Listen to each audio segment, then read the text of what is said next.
Who's that guy that shit all over himself to get out of Vietnam, and now he's like a weird country singer? Or Ted something? Nugent. Ted Nugent. Ted Nugent. Okay. Really? Yeah. Yeah, he shit all over himself. Like he had to report, I think, to a physical for Vietnam. Not positive about the physical thing, but yeah.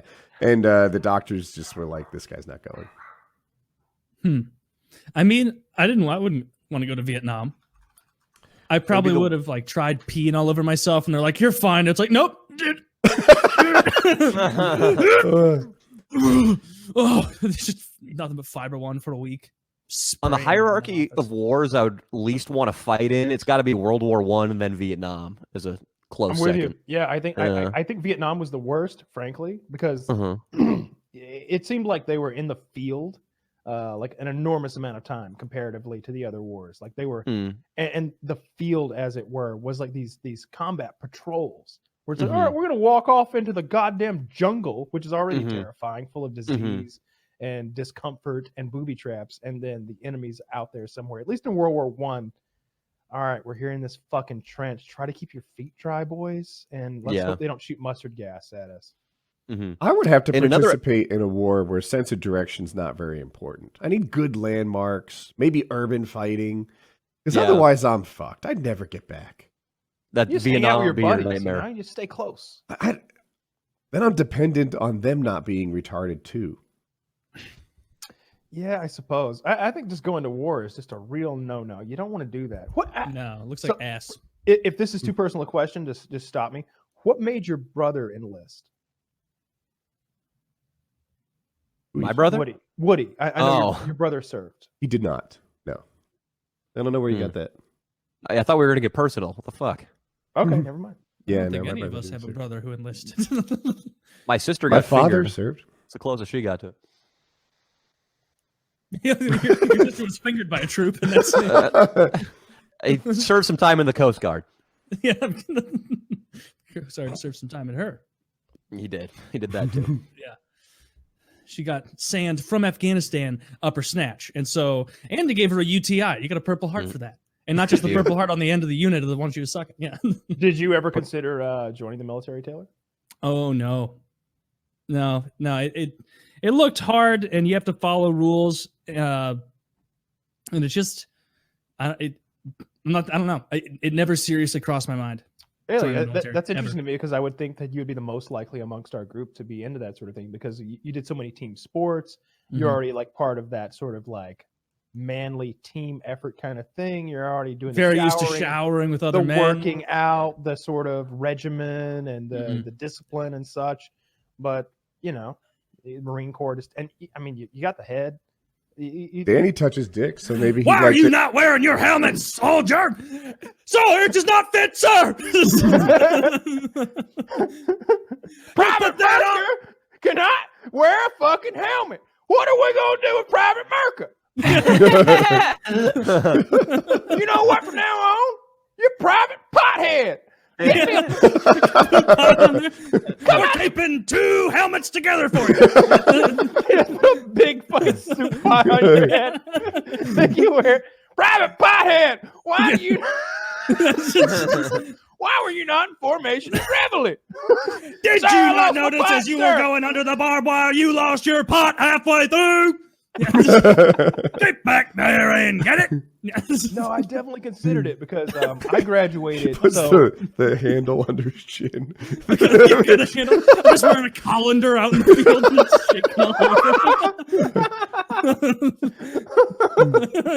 field. Taylor, what are you, 28? Yeah. All right. So did you just turn, when's your birthday? I'll be 29 in April. Okay. So you're let's just advance forward. Round up. You're 29, I'm 34. So, like 5 years difference.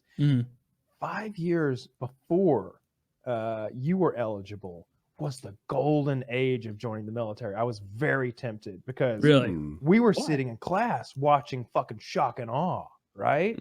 Like it was like the second Iraq War, right?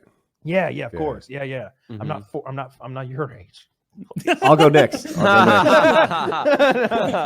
There we were. We just watched ride past with 2 lanterns. Paul Revere was coming around, and he was saying to war. The British are coming. By No, sea, by sea. Yes. Yeah. To it by sea.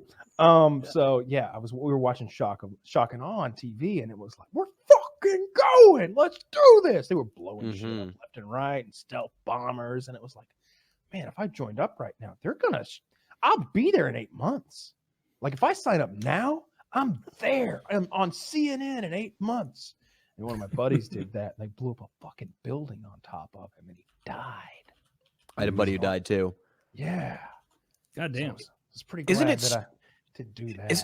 Isn't it strange how that was? Because I'm 30, so I remember the early 2000s after 2001, September 11th.